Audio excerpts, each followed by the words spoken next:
We're very happy to be able to welcome you here this evening, along with our co-hosts, the University of Pretoria and the University of Johannesburg, to be able to have the pleasure of listening to Professor Boaventura de Sousa Santos, who is one of the foremost decolonial scholars in the world, and many of us know him from the World Social Forum, which really is a forum that speaks back to the World Economic Forum in terms of the kinds of priorities that it puts in the place for the world that is changing. And, you know, the language we use is globalized, but it's like, you know, how do we think about these dynamics in a different way? So I am going to ask Professor Garth Stevens, who's the acting dean in the Humanities faculty at WITS, to just say a few words before we continue.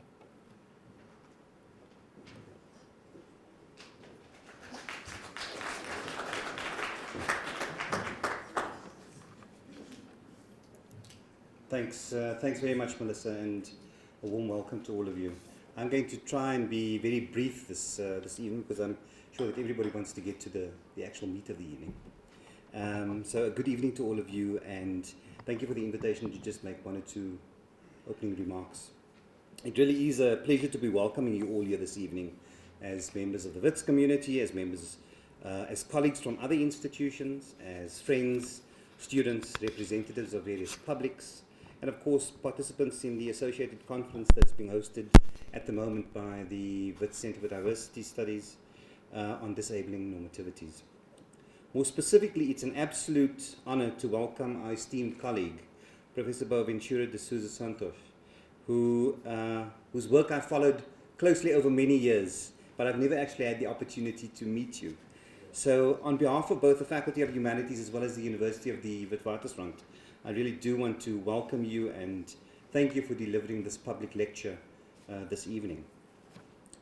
While I'm wearing the hat of the acting Dean of the Faculty of Humanities, I should also extend a very, very special thanks and acknowledgement to both the University of Pretoria and the University of Johannesburg, who, of course, as Melissa's correctly pointed out, the co-hosts of this particular public event this evening.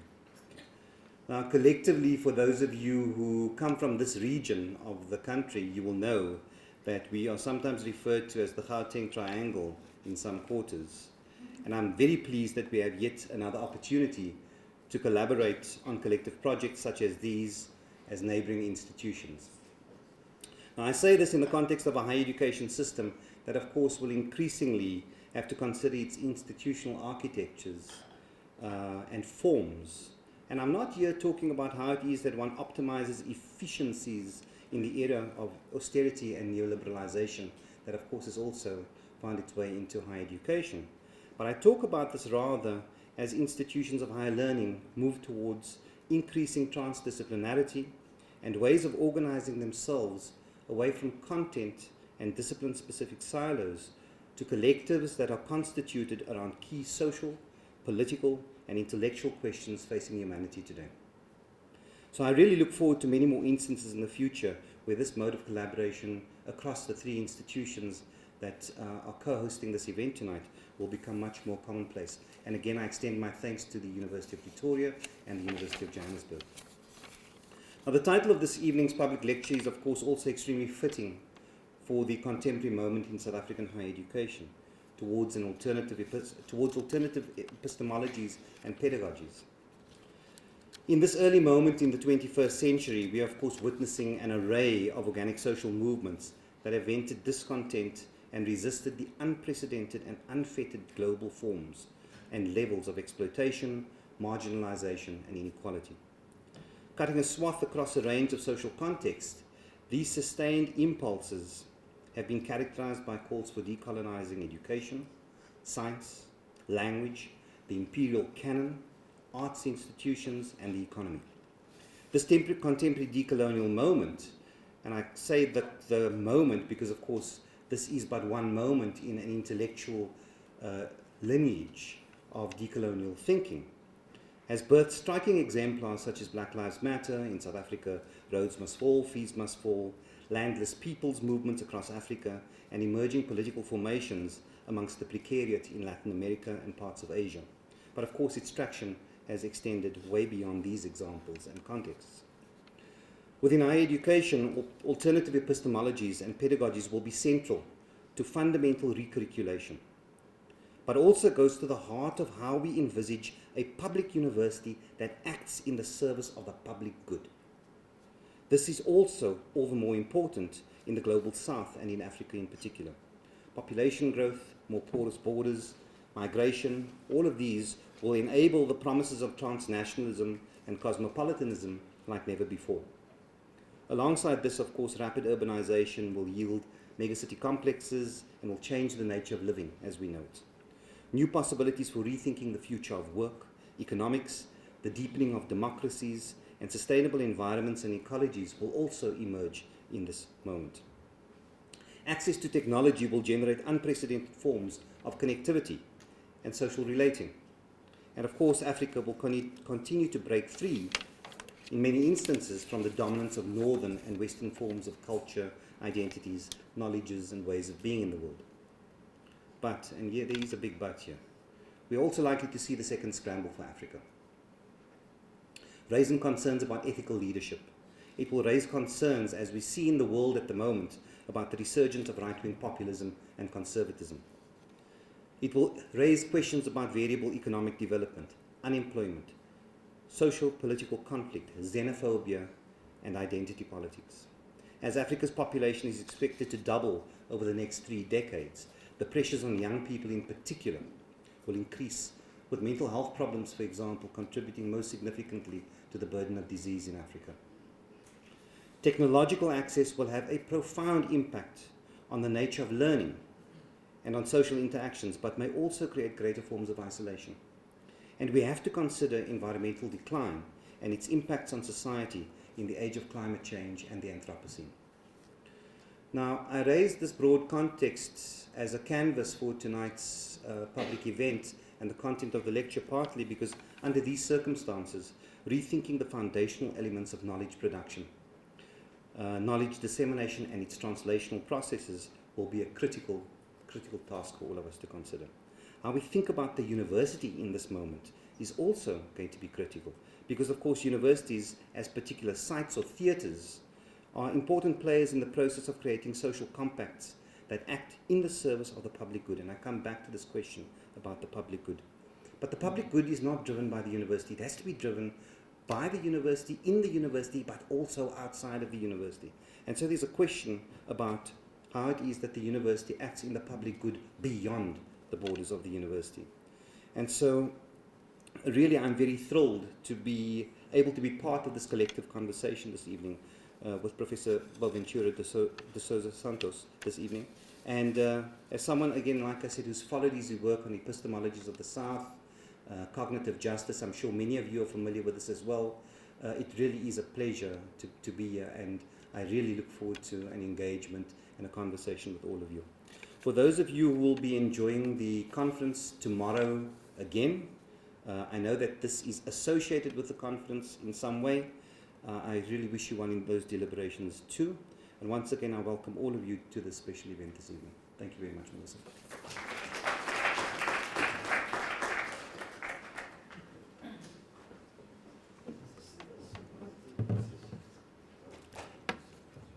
Thank you very much, Professor Stevens. So just to give you a bit of a roadmap, I'm going to be introducing Professor Santos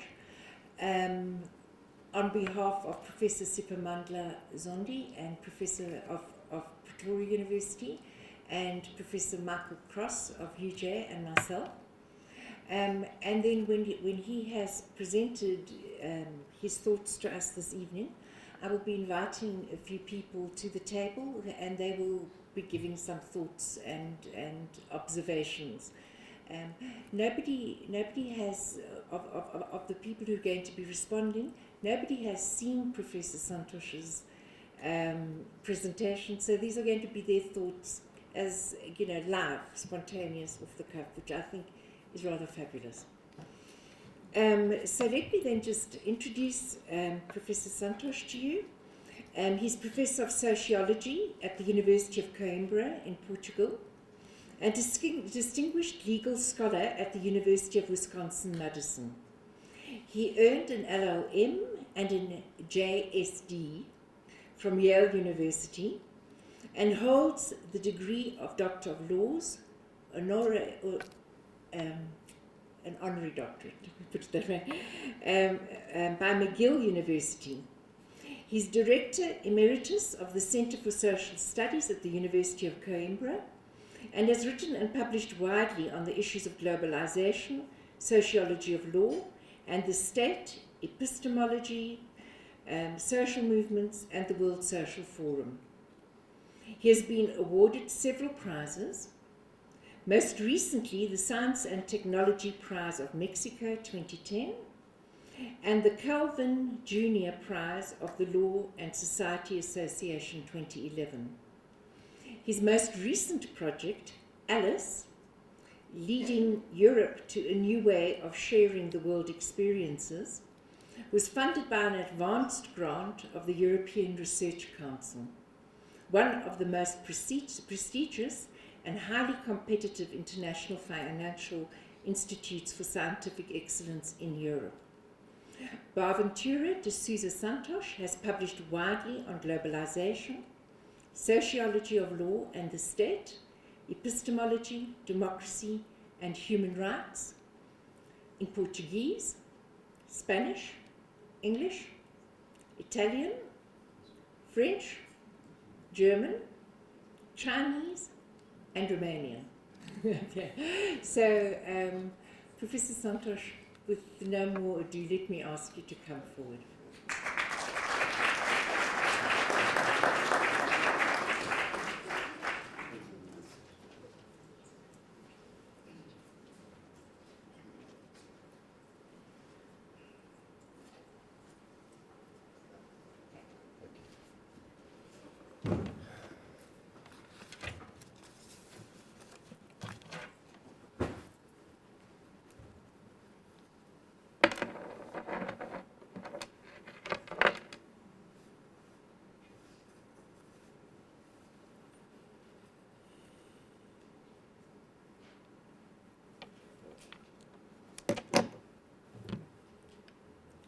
Good afternoon, everyone. Thank you very much for coming here. I would like very much to thank the introductory remarks by Professor Garth Stevens and by my colleague Melissa. Thank you so much. I feel at home, quite frankly. It's not my first time in South Africa. I've been here several times, but this time is a very special time because, in fact, I'll be talking lots of times and on different topics, and I hope of interest. And yesterday, we started yesterday, and we're here today, and tomorrow I'll be at UJ, and then I think back at WITS on Friday, on Center for Legal Applied Studies. So it is a full week of talks. In fact, the topics are related. Yesterday, I started by, offering my position, kind of a complex, nuanced view of what we call usually decolonizing the university, and trying to show that we are as much in a time of decolonization as we are of recolonization. And therefore, it's a very complex task, because if there are forces that are interested in decolonizing, are many other forces that are interested in recolonizing. And in fact, tomorrow, yesterday, I was more critical of university capitalism and the ways in which dominant knowledges have been reproducing knowledge that reproduces, in fact, the main forms of domination in modern times, capitalism, colonialism, and patriarchy. Today I'm going to deal with the alternatives to that as I see them, of course, and tomorrow I think I'll be the university decided to test my tragic optimism because they asked me to speak about the challenges of fourth industrial revolution. So I think, I'm afraid I'll be a bit skeptical, or at least I'll raise some destabilizing questions, not answers, so let's see how it goes. But in any case, I mean, it is really, and I'll end up on Friday on the questions of the Constitution and the transformative Constitution and a debate on interculturality with a very different mind. Professor Mogov Ramose from the University of Unisa in Pretoria, and we'll do that on Friday. So, yesterday, as I said, I was trying to lay the foundations for the complex task of decolonizing knowledge and decolonizing the university, because I really claim that the methodologies and pedagogies that we use in our universities in general and research centers are really trying to reproduce a kind of a repressive, asymmetrical reconciliation of societies. Because in fact they are unable at this point to do a kind of liberating, agonistic type of conflict. And that's probably we need in most societies, particularly those with a very severe colonial past, or the same equivalent like apartheid, and therefore our universities stand to train conformists, as I said yesterday, at best incompetent rebels, because they really tend to do a massive ratification of the present. So how we move forward, is there an alternative to this? Well, I think that if you stay in the walls of our universities, it is very difficult to see the alternatives. In fact, we are at a time of a theoretical exhaustion in most universities around the world. I speak about the Western-centric universities. We try to think smaller and smaller, not thinking big anymore at our universities. We tend to think small. It is part of the publish or perish syndrome in which we are trapped at this point. So if you are inside, you don't see really much of hope for alternatives, but you step outside. You see that the world is full of alternatives.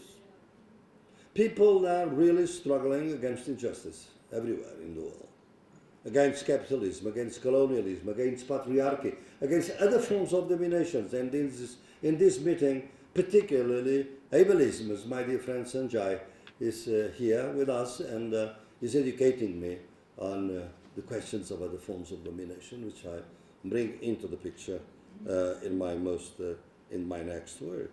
So I think that if you look at that, you see that people are resisting.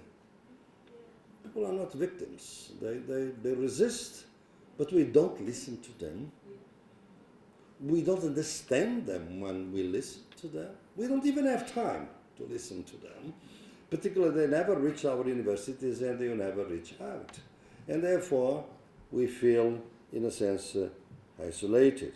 But at the same time, we see the urge for some alternative, because our Dean just mentioned that. I mean, some problems are so serious now. I mean, this grotesquely excessive wealth concentration in our countries, right? And South Africa is one of the most unequal countries in the world at this present time. The second list is the incoming collapse, ecological collapse, which, as I said yesterday, why the youth around the world see it easier to imagine the end of the world than to imagine the end of capitalism. It shows something to us about our theories, right? And finally, how democracy is sliding into post-democracy. Probably not dictatorship in the old style, but a post-democracy. So all these troubling issues, they need a response. And we as academics, we have to contribute to that response. We are not going to solve the problems of society, but we have to contribute. So I have been thinking that probably the reason why you don't see the alternatives is because there's something wrong with the knowledge that we keep on reproducing at our universities and research centers. So I don't think that we need alternatives. We need an alternative thinking of alternatives. And that's what I'm going to propose today. And probably for some is not a very common note now to go back to Karl Marx, but I go gladly to Karl Marx. As I said yesterday, I've been decolonizing my own Marxism. It took me a long time, actually, to do that, but I've been successful as far as I can see. And I'm going to propose a new thesis 11. I don't know if you know, in 1846, Marx wrote a small piece, the thesis on Ludwig von Feuerbach. He was a materialist thinker in Germany at the time, and he wrote 11 theses on Feuerbach. And the last thesis is a very famous one. It's thesis 11. All the Marxists know that thesis.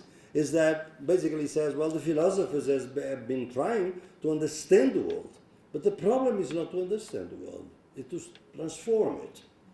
So the idea that now if you put, instead of philosophers, also social scientists in general, humanists, everyone, the idea is that we have been trying to understand the world, so Marx criticizes, but the task is to transform the world. Well, with the full respect, I think Marx is wrong. I think that we need a new understanding of society before we can transform it. Because if you go on, we have accumulated so many defeats in this century, particularly past century, that it is time for us to pause and to think that with this type of knowledge and with the arrogance that usually goes together with it, I don't think that we go very far in transforming the world. So I think we need a different understanding of the world. And this understanding is probably the one that is going to be based on the types of knowledges that we at universities and research centers have neglected, have ignored, have wasted, so to say. Because as I said yesterday, we have been really thriving on the knowledge of the winners in history, but the knowledge of the losers never enters our curricula, never enters our archive, as a matter of fact. And therefore, we have to pause for that. And if you look at the northern epistemologies in general, I mean, I'm putting a whole diversity of things I have written previously on northern epistemologies. I do not want to simplify anyway, because I think that it has been too much simplification of these issues in the colonial recent debates. But I think that the northern epistemologies are based on 5 monocultures. The idea of something that has to be just that and nothing else. It's monoculture. It's coming from, you know, the concept as a metaphor from the industrial agriculture, the monocultures. The first is the monoculture of rigorous knowledge. There is one kind of rigorous knowledge, which is the scientific knowledge that we produce at our universities, nothing else. The monoculture of naturalized differences and their hidden hierarchies. We have been accepting these differences with hidden hierarchies. Today, of course, with social movements, they are not hidden anymore, but they are there. Men, women, nature, society, black, white. All these differences have been naturalized by the monoculture of the northern epistemologies. The third one is the monoculture of linear time and temporality. The idea that there is an irreversible arrow of time. At the head of the arrow are the developed countries, and at the tail are the undeveloped countries. So the fate of these countries, of course, to follow the linear time, is to try to get to the top of the flesh. But as you can see, they never succeed in doing that. But this is the monoculture of linear time. Then the monoculture of the dominant scale. Why in our knowledge, whatever is universal is superior to whatever is particular? Whatever is global is superior to whatever is local. Why is that? But this is a monoculture that is very much entrenched in our knowledge. And finally, there is a fourth monoculture, is the monoculture of the dominant scale. The global scale, again, here in this case, is the scale of globalization. And finally, the scale of the productivity. Productivity always meant as a cycle of productivity, of human action, a cycle of agriculture, a cycle of enterprises, capitalist type of productivity. All these monocultures have been causing too much damage to the types of developments that we have in our societies, the injustices, and we should probably call upon them to be responsible for many of the problems that we are facing today. We have been relying too much on these monocultures, and we should instead to replace them by ecologies. And I'm going to propose 5 ecologies, counterposing them to the monocultures. But how do we do that? We have to do an epistemic transformation. And I think if we don't do an epistemic transformation, we will be never able to overcome the monocultures. We keep falling into them. And therefore, I think I'm proposing an epistemic transformation. And this epistemic transformation, I've been calling it the epistemology of the South. It is interesting because I call them epistemologies of the South and not just a decolonial project, because the colonial project is in a sense deconstructive, it's negative. And I'm always concerned about what we are going to put in place once you decolonize. What is left? What should be working with? What would be our topics? So I think that the epistemology of the South fits my goal in this. And what are they? The epistemologies of the South are all the type of procedures that aim at validating, recognizing, identifying, and validating knowledge born in struggles against capitalism, colonialism, and patriarchy, struggles conducted by the people that have been victims of the injustices caused by these forms of domination. So, in fact, our knowledge, as Hegel very well said that, comes after the struggle. And that's why after the struggle only the winners count, of course, right? But we have to go back to the knowledge born in struggle. Of course, not all knowledge is born in struggle, but can be used in struggle. So the concept of struggle is absolutely fundamental for the type of epistemologies that I'm trying to propose to you.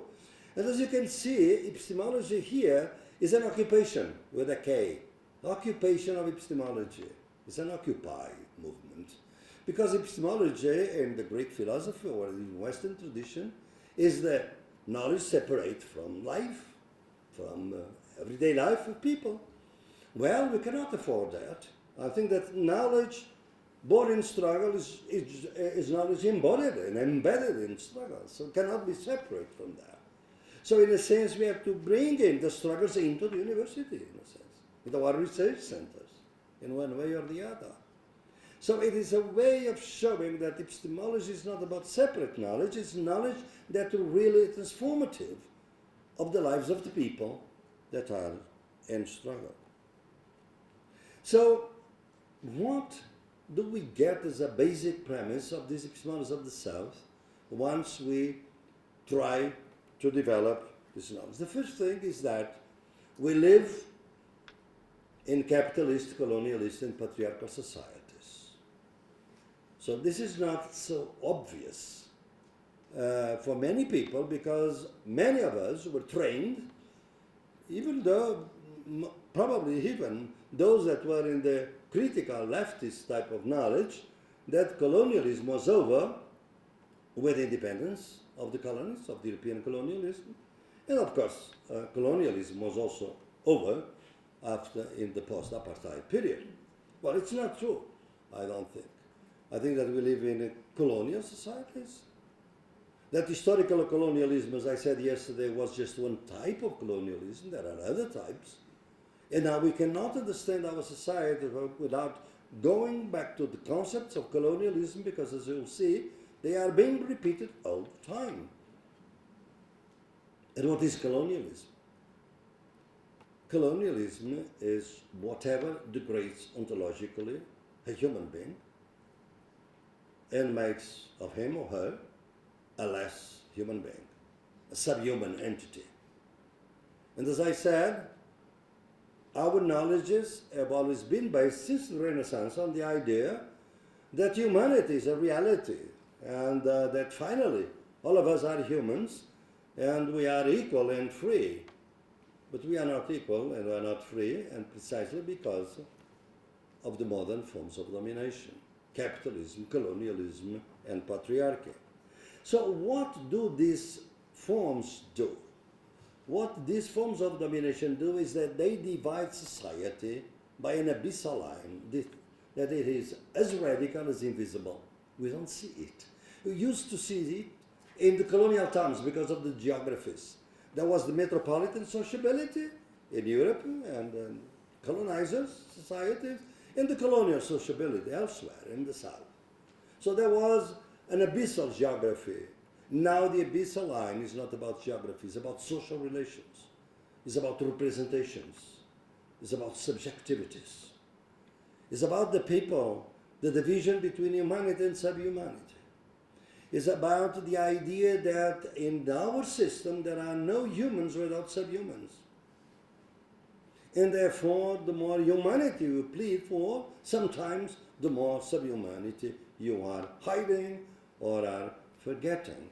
And why is that? As I said yesterday, I'm just briefly summarizing that, is that the free labor of capitalism does not sustain itself with highly developed labor and non-paid labor.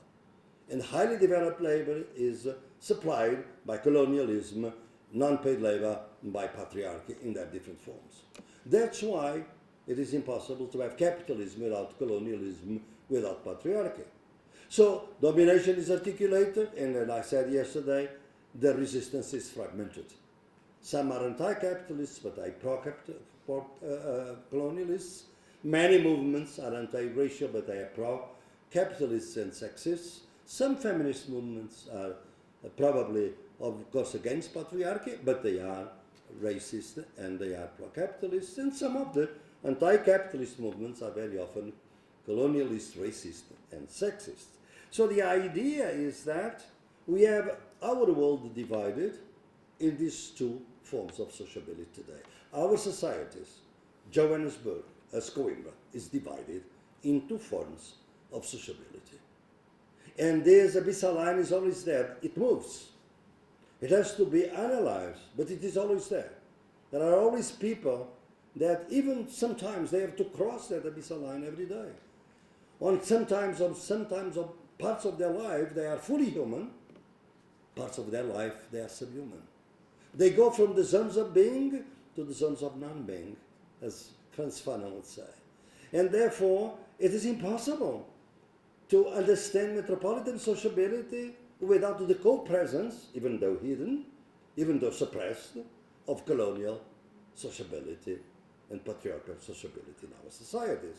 So this ontological degradation of people is absolutely necessary for the domination to go on. And that's why, because our theories have been based on the experiences of metropolitan sociability, we created all kinds of false universalities. Because they were universal as far as the metropolitan sociability is concerned, but they didn't cover. On the contrary, they hid whatever was happening in colonial sociability. I always give the example of all the celebration of labor, that at the end of the 19th century we see that finally labor is recognized as a dignified type of activity and is socially protected. In fact, it's Bismarck that started to have social rights of the workers. And then it's a long historical struggle. I have in front of me here my dear friend Eddie Webster, that has been working a lot on these questions of labor and trade unions. Well, at that very moment in which we are celebrating in Europe the emergence of protected labor, we are legislating about slave labor, about forced labor, shibalo, in the colonies. But nobody saw the two pictures. The two pictures belong together. But our theories, if you go to law school and study labor law, It's only the protected love and all this historical period. But the other side of the line was there. It was protected on one side so that the other one would be unprotected. So an even and combined development of capitalism around the world. So I think that because this universality is false, it creates a lot of epistemicide. That is to say, the killing of knowledge. The knowledge that was produced by the people in the zone of non-being, that was not recognized, was made invisible, was made marginalized. So this epistemicide is fundamental to understand modernity, Western modernity. Because there was no genocide without epistemicide. We had to degrade knowledge of these people in order to destroy them globally in genocide. So I think that the epistemicide is a social concept, and that's why if you start with epistemology of the South, you have to start from the assumption that should be at the key of our universities, is that there is no social justice without cognitive justice. If there is no justice among knowledge, there is no possible social justice in our society. I'm not saying that knowledges are equally valid for everything. They are differently valid for different things. Of course, if I want to go to the moon, I need scientific knowledge. But if I want to know the biodiversity of Amazonia, I need indigenous knowledge, of course. For different purpose, I need different knowledge. Why some knowledge is rigorous and the only one that we teach at universities, and the other one, we don't care about it. What a selectivity. What a kind of constructed blindness upon which our hegemonic education has been created. And that's why our education has been a miseducation.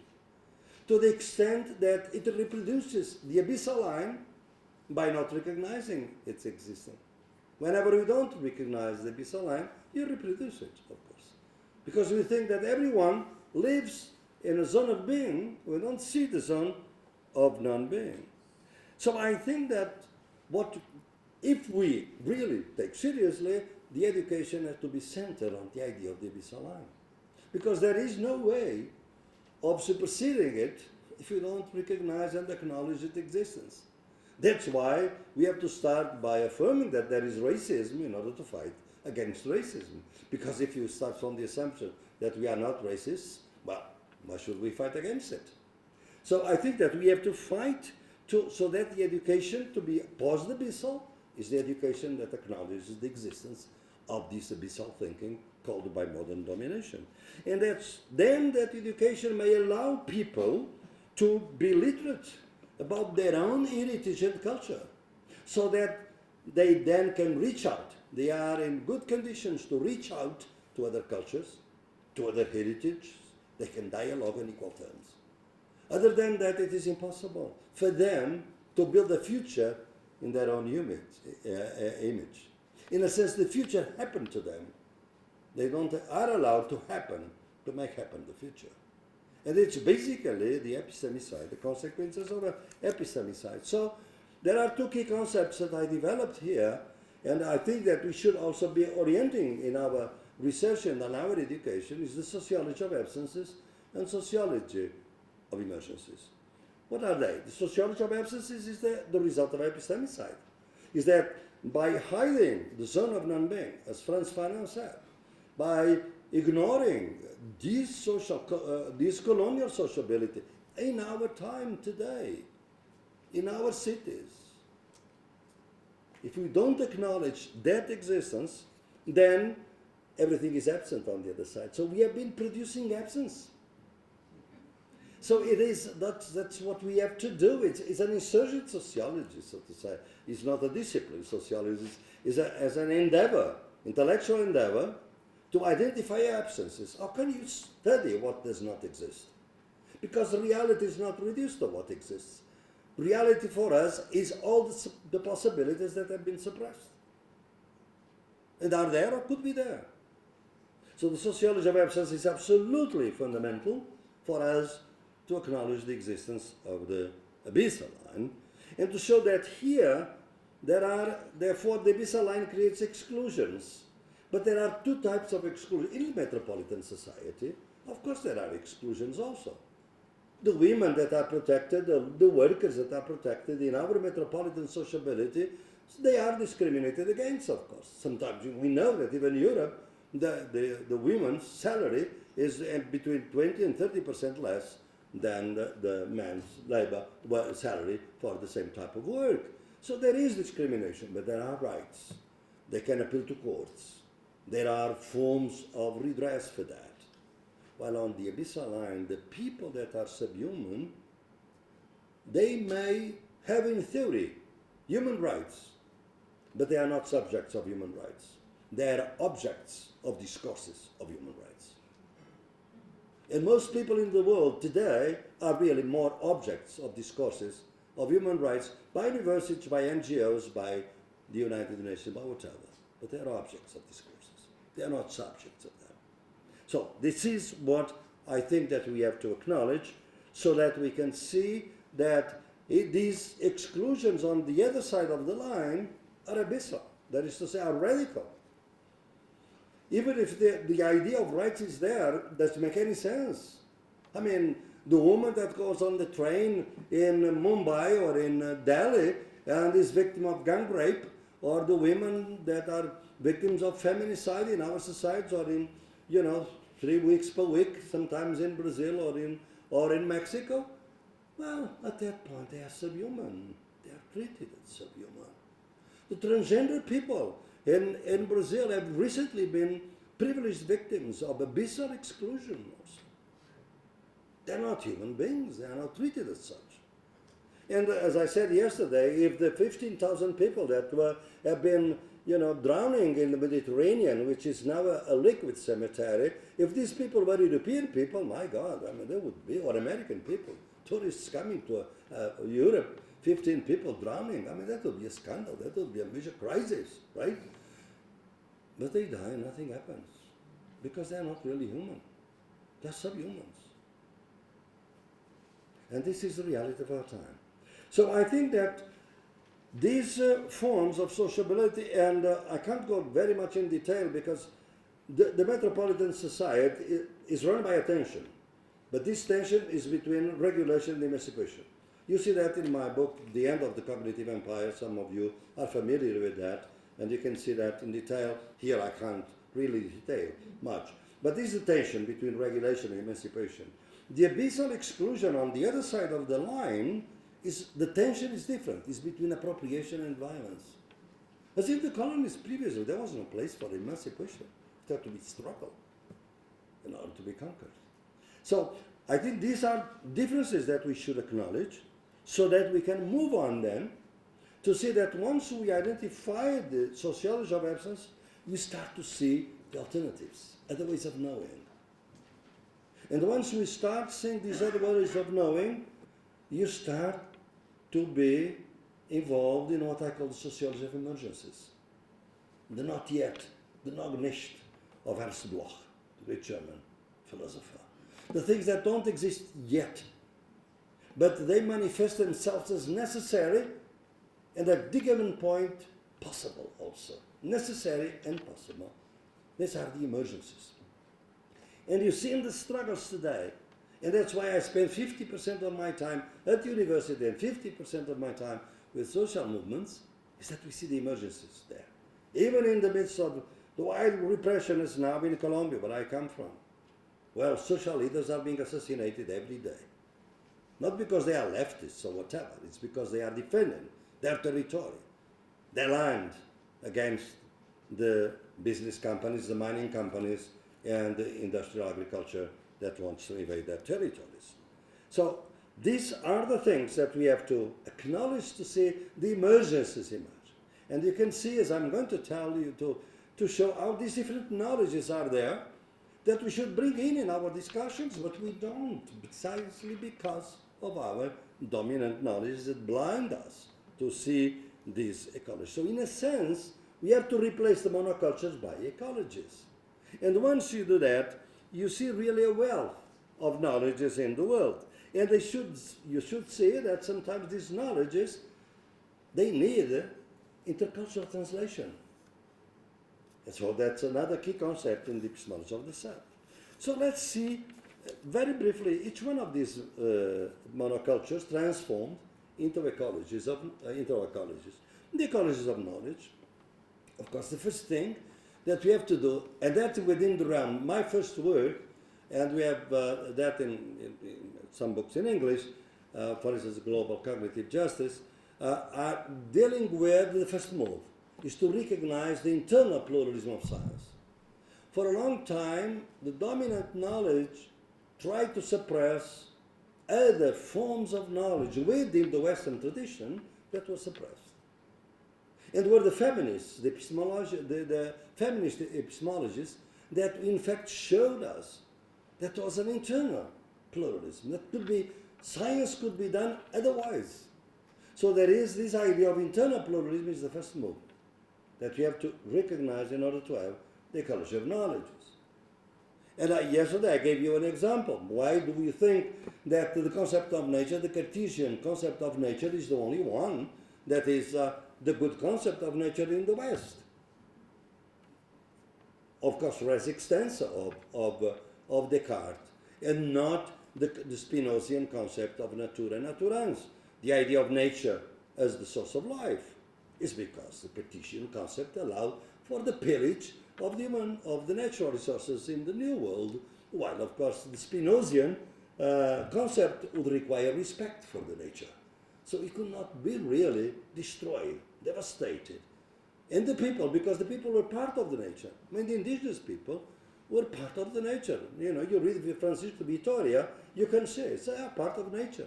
They're part of the landscape. Whatever is closer to nature is degraded. That's why the women were closer to nature, because they're subhuman. Black people were closer to nature, because whatever is closer to nature is degraded ontologically. So I think that if you do this, you can see that this internal pluralism of knowledge has to be complemented now with external pluralism of knowledge. That is to say, there are other knowledges in the world. For different purpose, you have to identify other forms of knowledge, and these forms of knowledge are the ones that have to be brought into our education and our research. How do you do that? Well, as you can say, there is no movement anti-science is my way of thinking. I recognize the role of science. Science is good, but it's bad because it is arrogant. It thinks that's the only rigorous form of knowledge. Science is problematic because it thinks that it's allowed. No, there are other kinds of knowledge. And these other kinds of knowledge have to be brought in. Example. Today, well, it is becoming more and more visible that nature is an holder of human rights. The Article 71 of the Constitution of Ecuador, 2008, says about the rights of nature. Rights of nature. I was consultant to that constitution. And one guy from the opposition came to me and said, Professor Santos, you are a European professor, you are very knowledgeable about law and sociology and so on. Tell me something, these indigenous people are crazy. Giving rights to nature, what is this? Nature has no rights. Nature are objects, are trees, are rivers. How could they have rights? They said, yes, you are right, if you really stick to the Cartesian concept of nature, which is the Western dominant concept. But the indigenous people don't have that concept. For them, nature is a different thing. Is the source of life, is the Mother Earth, is where everything comes from. And therefore, if you want to have rights, you have to give rights to nature. And it is here an hybrid. Rights of nature is a very interesting hybrid, because the idea of rights comes from the West. The idea of rights of nature comes from the indigenous cosmovision. That is to say, that's an hybrid in the concept, right? So, but they use that so that you understand, because it's a constitution. That's my topic on Friday. A constitution is a Western document. How can we bring into the constitution ideas like summa causae or Ubuntu or whatever? That's the problem. So I think that the rights of nature is this idea that nature is something different, can be conceived in a different way. And look at this. this concept of nature has not captured the imagination of people, of young people. Nature as a source of life, of rights, and so on. So one day, I'll just give you this story, one assistant of mine in a project in Colombia, an indigenous person, was going through the law school, and in the first year of the law school she was being taught civil law. And the civil law was about property. And the professor said, well, there are, immovable objects, and we can buy and sell, and so on. And land, of course, you can buy and sell, and so on. It's another immovable object, as he said. And she, at the end of the talk, she raised her arm and said, Professor, in my community, we cannot buy or sell land, because land does not belong to us. We belong to land. The professor looked at her and said, well, I'm teaching the civil law, and I don't care about what you indigenous people think in your communities. That's not part of my business. See? Producing epistemicide. So my research assistant came to my office crying and said, hey, Professor, what happens? So the things that my community thinks are crazy, the professor just told me that they have no validity. I said, no, you are going to be much better than your teacher, because you are going to learn the Western law. You are going to be a lawyer. You may defend your land, your people, in courts, using the official law, but you are not going to forget your customary law, your indigenous law, your native law, your different conceptions of law, legality and legitimacy. So you are going to be better. In fact, she became a very, very important leader of the indigenous people of Sierra Nevada, Santa Marta, and unfortunately she was forced into exile, and it's now in Canada, in exile. And it's another interesting case of interculturality, as you see when we understand different kinds of knowledges, is that then the Canadians decide to allow her to go into exile, her and their family. Of course, for the Canadians, they were thinking, of course, the nuclear family. It was a father, mother. She came to the embassy with 23 people. The Canadians didn't know what to do. So now these are my family. All of them are threatened, and we should get together. And they are together in Toronto. So this ecology of knowledge is then, it's calling for conceptions that are now being brought into more visibility.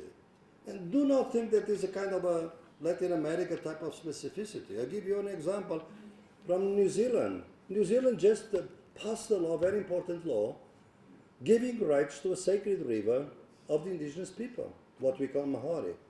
They don't call themselves Mahori. After 140 years of struggle, they managed to have that river recognized as holding human rights. And the interesting thing about this decision is that the decision also grants millions of dollars, of New Zealand dollars, to recover the ecological cycles around the river, which is completely different from the types of damages that companies usually pay when they contaminate a river. Do you know how they do that? The price that they have to pay is the amount of the value of the fish that cannot be fished anymore in the lake or in the river. Well, peasant economies, the fish is not very valuable, it's not much money. That's why the companies go on reproducing themselves and become very profitable. So I think this ecology of knowledges bring this diversity is absolutely important. And then you can really articulate them with science, with scientific knowledge that can also cooperate with the struggle. My really great reference here is Amilcar Cabral. I already mentioned him yesterday. Amilcar Cabral, in all his training sessions for the cadres of the PAIGC, always mentioned that there were some parts of the knowledge of the Western, of the colonizer, that should be kept, could be useful for the struggle. But we have to know which kind of knowledge we are going to keep. It's our task, not their task, to say what is relevant, is what is relevant for us. So these kinds of Inter-knowledge possibilities are all there. I'll move on a little more faster to come to the methodologies and pedagogies. The ecology of differences, it's not very easy, it's very difficult actually. But what we have to do is to try to differentiate the differences from hierarchies. Differences are right. Women do not want to be like men, and blacks have their different trajectories. They're not like whites. They have different histories, different song, but they want to be equal. They want equal differences. But the differences in our knowledge always carry with them hierarchies and naturalized hierarchies. So I once formulated a kind of an intercultural human right that could lead to an ecology of differences. We have the right to be equal when the difference makes us inferior. We have the right to be different when equality trivializes us. So this is the equation that we have to put in place. Much easier to formulate than to, of course, to practice in reality. I am absolutely aware of that. Ecology of times and temporalities. Why the temporalities, the cyclical times of the peasants, the spiral time of peasants, indigenous, popular rural communities are never counted for. The different conceptions of time that we should bring in, and we don't bring them, that's why, because we are trapped in what I said, this transformation, secular transformation of time into a lack of time. And therefore, today is this scarcity of time that we have really been self-generating as part. I'll speak more about that tomorrow. And finally, the ecology of transcale. It's very important. I can't go into that because we have been sometimes so naive about some universalisms that it really, surprises me. Because if you go to a social movement, if you go a moment to the mining struggle, or any peasant struggle for agriculture now, you know that the global happens locally. There are large companies that are mining and destroying their waters. So the global always happens locally. Why is only the global important, not the local? And the universal, you have many of you even titled the book European Universalism. It has been, a kind of a very common denomination. We're not aware that this is an oxymoron.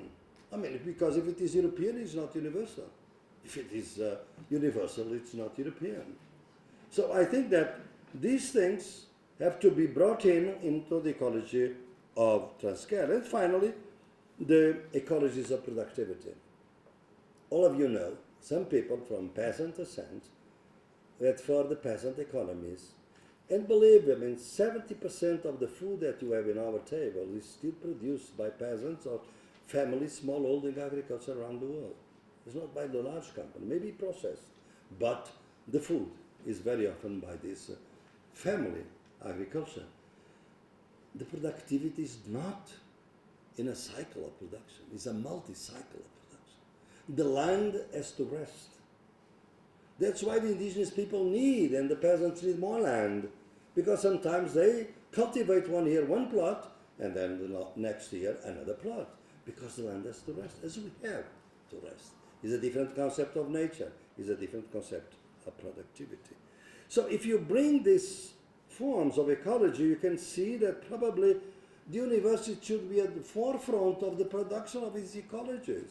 If the university or the research would let me out of its walls and look at the struggles that are going on. And then, if you do that, you'd probably be very much active in the new Universal Declaration of Human Rights, in which, of course, the rights of nature should be included.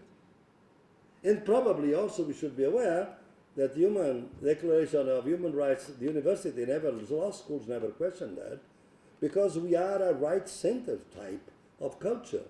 But most cultures in the world are duty-centered cultures. Of course, we need a balance between rights and duties. But why do we have a Universal Declaration of Human Rights and we don't have a universal declaration about human duties. Because our culture, the Western culture, is based on rights, not based on duties. So I think that, well, this wealth of knowledges that show up, then we need intercultural translation. Because the knowledge, I mean, I cannot translate the nature for the indigenous people into the nature for our concept of the civil law. I have to see the differences, and sometimes they are incommensurability. So that's why I dedicate lots of my work now on intercultural translation. Because we have to follow a very fine line between incommensurability, that's the ghetto identity. I mean, you don't understand me, I don't understand you. You have your culture, I have my culture. We are separate. This is wrong. But it's equally wrong to think that there is complete transparency. Never complete transparency. So you have to walk this fine line between incomplete transparency, but also some communication in mutual enrichment.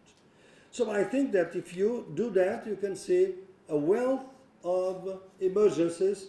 And in my research, for those that are more familiar with that, I just mentioned them, there are three forms of emergencies that I identify: the counter-hegemonic appropriations, the liberated zones, and the ruined seats.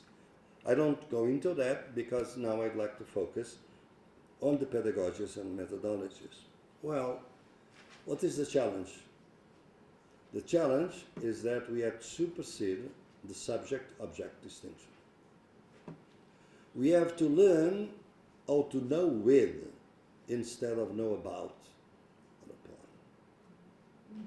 And to know with, for the epistemology of the South, involves taking risks, involves sharing struggles, and produce collaborative research. And this collaborative research, taken seriously, is going to unsettle many of our assumptions about methodologies that we have at our research centers and our universities.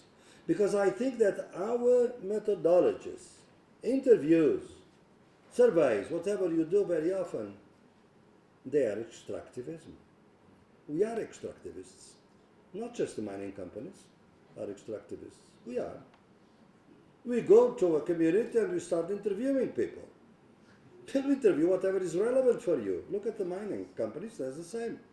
There is the gold and there is the rubbish. Throw away. Contaminate the river. They just want the gold. We want the relevant issues for our research. And sometimes the people that whom we are talking to, it happened to me in the past. It's a lot of self-criticism in here. We have to really work hard on your own work to see these things. People sometimes start talking about their lives, their deaths, the loss of a child, things that happen in their life, and they start crying. And we say, well, this is not relevant for my research. Our research is more and more laser beam, which means that we are very ignorant about everything else except what we are doing research on. And we reproduce that by reproducing the distinction between information and knowledge. Our informants, as we call them, they don't have knowledge. They give us information. Knowledge is ours. What about the knowledge they have? Most people in the world go around every day without scientific knowledge. That's their own knowledge, their practice, their lives, their struggles. It's not knowledge. It's knowledge for them. Probably it's not valid for our purposes, but then that discuss the purposes. Probably we need to see different concepts of validity of knowledge to see that probably what is wrong is with the objectives of knowledge. If the objectives of knowledge is to respect our Mother Earth, our nature, and prevent ecological collapse, probably you have to understand better peasant knowledge, indigenous knowledge, women's knowledge, popular knowledges, and so on. So I think that it is precisely on this that we have to avoid extractivism by doing collaborative knowledge. And once you do collaborate, it raises all kinds of problems. A very a good friend and a great researcher from Australia, from New Zealand, Linda Smith, herself an indigenous person, has marvelous work on methodologies. What it means to be an indigenous doing research on an indigenous community, or being a black person doing research on a black community. So the questions of the insider and the outsider. Because you are doing that research, but you are the godfather or the godmother of that same person. You are probably relatives there and so on. And your ancestors are common. How do you isolate your research from the common ancestry? So the questions of insight are new problems for methodology. Epistemology of thought is not easy. It's very difficult to conduct. It's really not easy at all. And then, if you take that seriously, then the questions of knowledge also transform themselves. We have a bias in favor of written knowledge because we usually write books about books or books about information that is given to us, not about life experiences of people. So oral knowledge for us is of very little value. But most of the knowledge that goes around in the world is oral knowledge. And the oral knowledge has to be retrieved. It would be valid in its own terms, and then see what type of contribution they can give to us. I'm not saying that is to select between written and oral. It's both written and oral are necessary for different purposes. My strategy is to be more inclusive, but aware of the relations of power among written and oral knowledges. Because oral knowledge creates all kinds of new problems for you. For instance, authorship. We like to give the ideas to the author because he wrote the book, he's the author or the article. Most of the oral knowledge is anonymous. But then in oral knowledge there are also superheroes, super authors that you usually don't know what to deal with. If you do really work and value the knowledge of the movements, for instance, in struggle, in the liberation struggles, have been a great lesson for me, the liberation struggles against European colonialism. You can see that there are super authors. There are two types of super authors in oral knowledge. The liberation leaders themselves. Their words carry a very special weight because they are Mandela, because they are Amilcar Cabral, because super authors. And then the wise people, the sage. And you know, a great philosopher from Kenya, Odera Uruka, wrote a whole book about sage philosophy. So the philosophy of the people that are illiterate, with whom he worked to show that his philosophy department committed an epistemicide against all the popular philosophy, which was not ethno-philosophy, was philosophy. And now we have the debate. If you go to my page of the Alice Project, I interviewed long conversation with two African philosophers, in fact, both from this region of the world, to show, first of all, that philosophy was not a white business, was also a black business. So the two philosophers are black people. One is Valentin Mudimba, and the other is Mogobe Ramaza, with whom I'm going to be on Friday. Well, the other reason why I choose these two friends, because we have been in conversation for several years, is that they have completely different views about philosophy. Because when the Western recognize the indigenous philosophy or the black philosophy, they think that all think the same. Now they are blacks, they think the same way. All they are indigenous people the same. The differences are enormous. You look at the conversation with Valentin Mudimba, and he's really a classic philosopher. He thinks that philosophy is Greek in origin. But you read Mogobe Ramaza and Ubuntu, you see, that's nothing of that sort. The fact that I'm closer to Mogobe Ramaza doesn't say that I don't respect Valentin Mudimba. But I wanted to show the differences among these philosophers in this region. Mudimba is originally from Congo, and I think Mogobe from Zimbabwe, but he teaches in Pretoria, Tunisia. So I think this idea then takes us further in the methodologies to the colonial archive. Because I don't have time to explain that, but the colonial archive is doubly universal. Because whatever is the archive is whatever exists, and whatever exists is the only thing that is relevant, and nothing else. What about the archive of the losers? The oral archive in many ways. That's why I think that we have to create other kinds of archives. That's why I was so pleased to see the Gala Queer Archive, because it's an insurgent archive. We need insurgent archives that are being archives of what was not archival before. And then in my research, I distinguish another type of new archival, decolonial archival, which is the palimpsest archival. Is that even in the conventional archives, you are seeing transformations. I was just in Bogota to see the Museum of Gold, the Gold Museum, how they changed completely the sayings on the pieces, because there was a kind of a decolonial transformation of knowledge. And you can see how the pieces were represented in one way and how they are represented in another way. So the museum becomes a palimpsest of cultures, of identities along the way.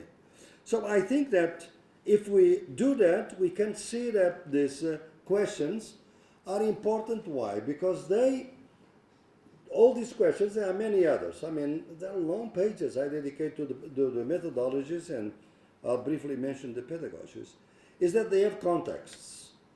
The methodologies cannot be studied in separation of their context. There are three contexts which are really privileged.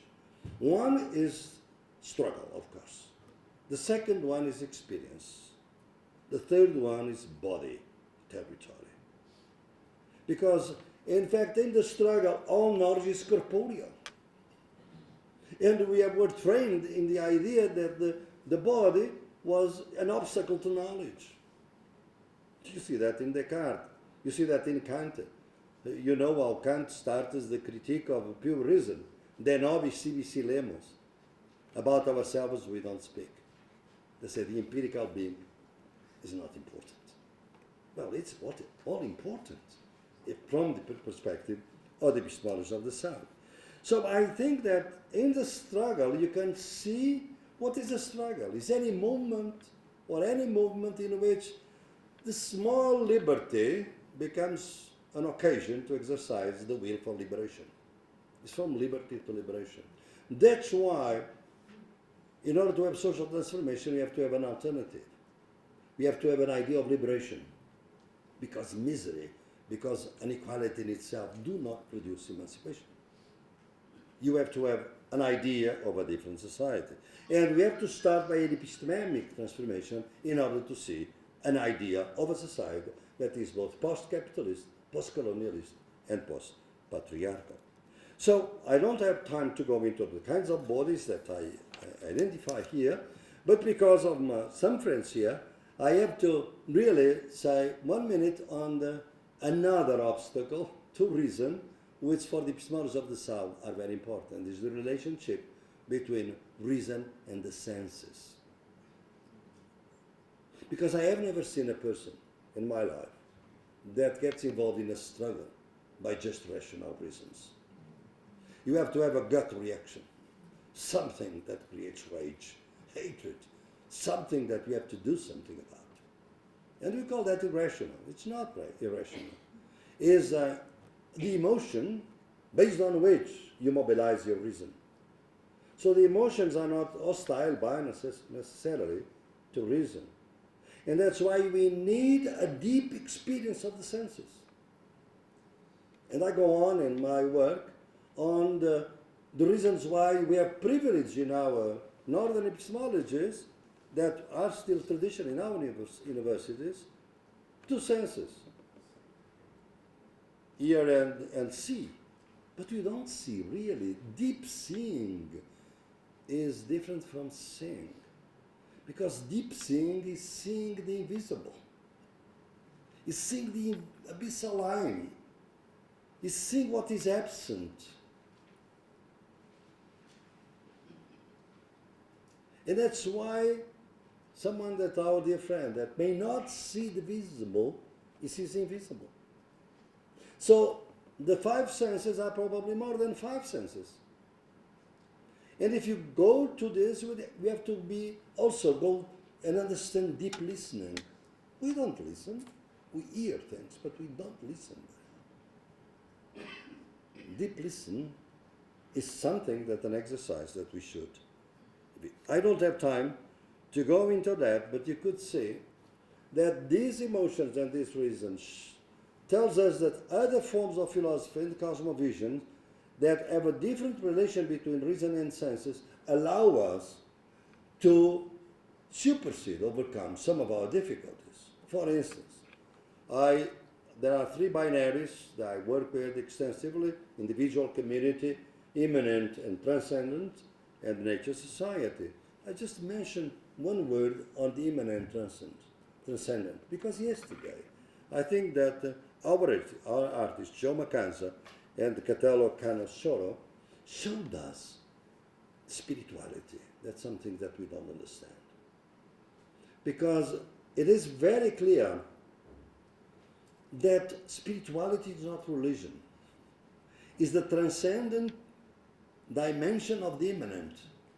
It's not God, it's something sacred, separate from our society.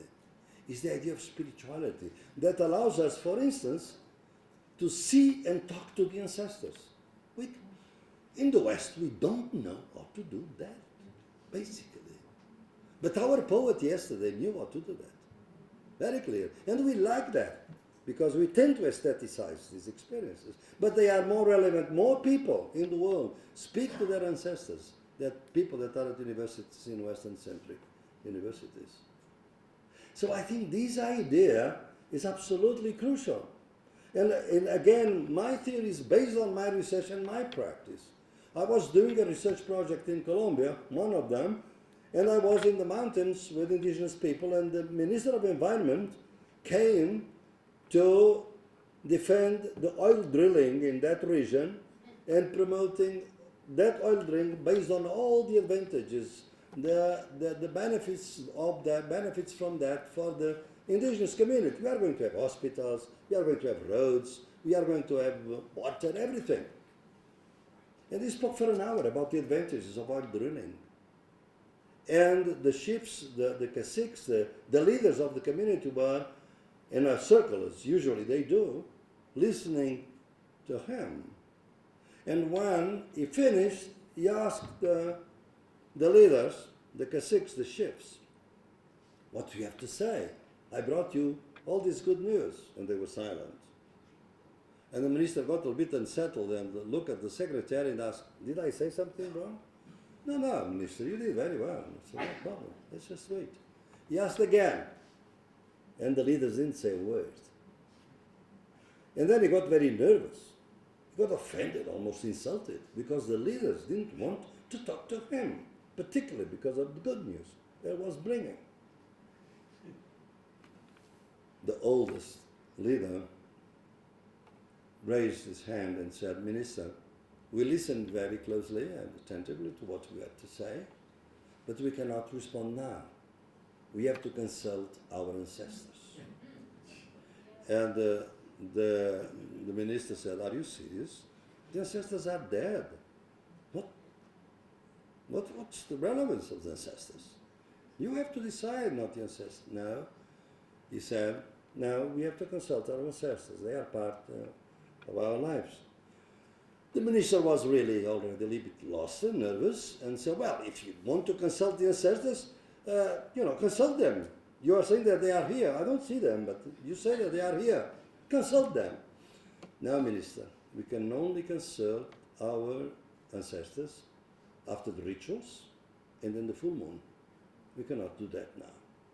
Well, the minister got very nervous and said, well, yeah, you are really making fun out of me. I mean, I'm losing my time. It's almost dark. My helicopter cannot fly at night. I have to give and leave, and left. And the next day in Bogota, the newspaper said that the indigenous people refused to talk to the minister. Absolutely wrong. They didn't refuse. They wanted to talk in their own terms. But the minister could not understand. That's epistemicide. So, the last questions. once a student of mine in Birkbeck College, when I was teaching at Birkbeck College, asked me if someone could write a PhD thesis based on the epistemology of the South. Because if most of our work in many respects is a collaborative work, then the people that collaborate with us should be co-authors. But then the PhD thesis has to have a single author. How do you do that? Well, I think it won't take much time until we recognize the need for co-authorships in our dissertations. And probably our evaluation committees have to bring in the people that have no PhDs, but they belong to the communities that know more about us and that topic than we ourselves. And today, for instance, in Brazil, there are already some anthropology departments and sociology departments that allow the leaders of the community to come to be part of the committee that evaluates the PhD dissertation, even though some of them are illiterate. There was a huge fight, but then in some universities they succeeded to do that. So the pedagogies, as you can see, and this is a final word in 2 minutes I end, is that the pedagogies have to be, of course, transformed. And I go along in my, then in the debate, if you want, we can discuss that. The first principle is one that I'm going to discuss in Bloemfontein next week, not here, is that we have to learn from our students before we can teach them. And it's not easy. The second one is that we have to leave the comfort zone, not just our students, but ourselves. The third one is that part of our teaching and work should be in the universities, part should be in the communities outside, in the peripheries, the cities, where the people live. You should bring the ecology of knowledges into the classroom. In some medical schools in Latin America now, traditional healers come to the class to talk to the students about traditional medicine, because even the International Organization of Health, as you know, has recognized the value of traditional medicine for some chronic diseases, particularly in HIV and so on and so forth. So, this ecology of medical knowledges. We should bring into the classroom in the law schools the leaders of indigenous knowledge.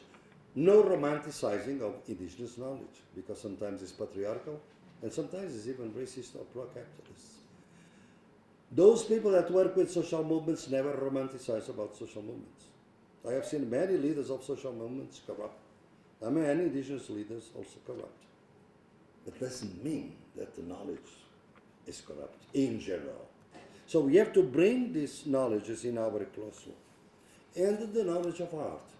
That's why I mentioned already, I don't go into that, I work with artists also today. And finally, expand the canon. Why are we so restrictive about the things that we teach? Why, for instance, in the sociology departments, that one that I know best, we have for almost a century, more than a century now, stick to 3 or 4 founders of the social sciences. Durkheim, Max Weber, sometimes Karl Marx, and that's it. You know, 3 guys, wonderful guys, very intelligent people, but didn't know much about the rest of the world and were concerned with problems of Europe. How could they speak to the problems of the world today?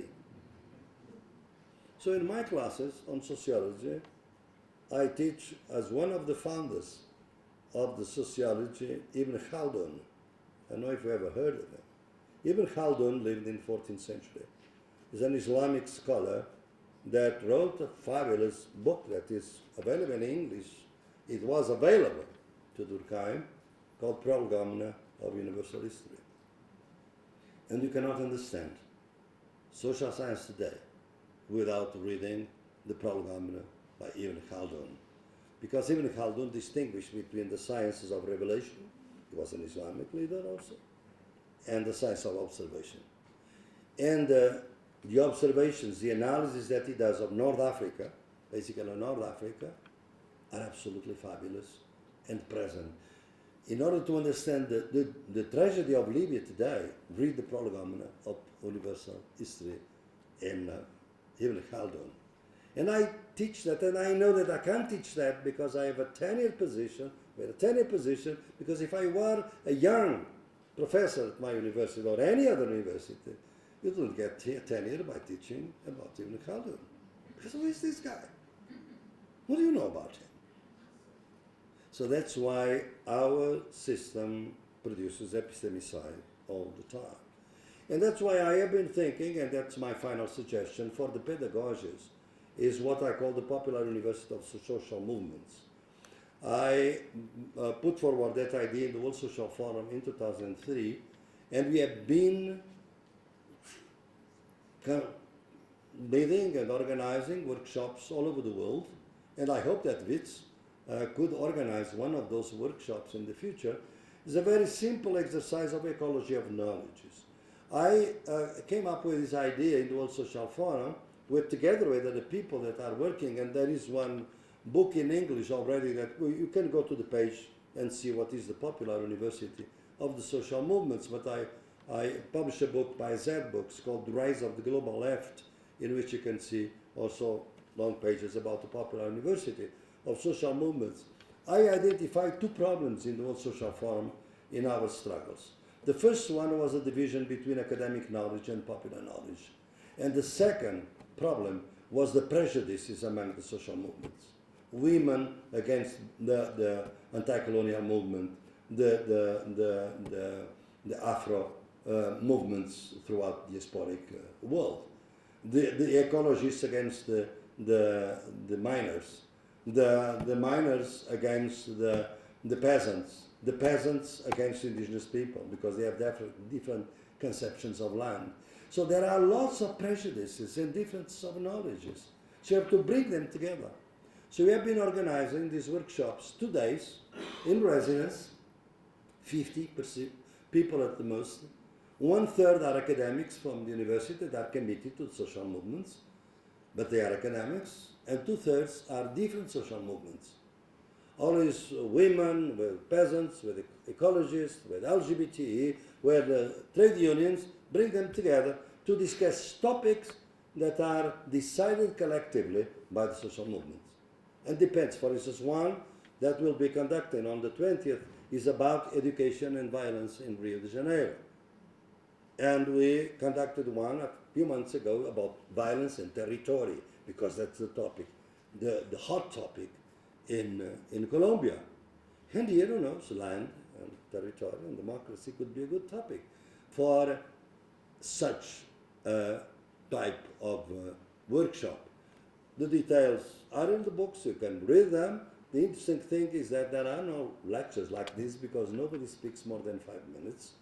And we have plenary sessions here, and then we are in residence. And therefore we eat together, we sleep, of course, in places where there are 40, 50 rooms. And we really, there is a conviviality beyond the classrooms. We have to conduct informal or moments in which we drink, in which we dance, in which we sing. And sometimes it's very interesting because the intellectuals are they like to talk a lot in the first day. But when we arrive at night, start drinking, dancing, the intellectuals don't know how to dance, they don't know how to sing, they go to the corner to speak to other colleagues, they're very embarrassed. Why the leaders of the social movements to dance and so on. So it's very interesting. The following day, the leaders of the movement speak much more. And the intellectuals have to. So that's my experience in many of these sessions.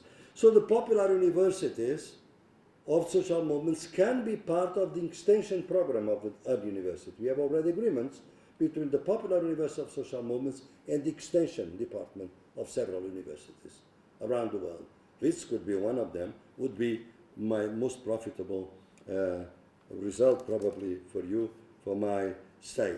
Well, the epistemologies of the South bring all these choices at the university and research. And the choices are huge, right? So I think that that's why I said yesterday that we are at a time of bifurcation. That the university may be in the future a business corporation like any other business corporation, or maybe the university when we really do the ecology of knowledges in a struggle for a post-capitalist, post-colonial, and post-patriarchal society. This is the bifurcation, one or the other.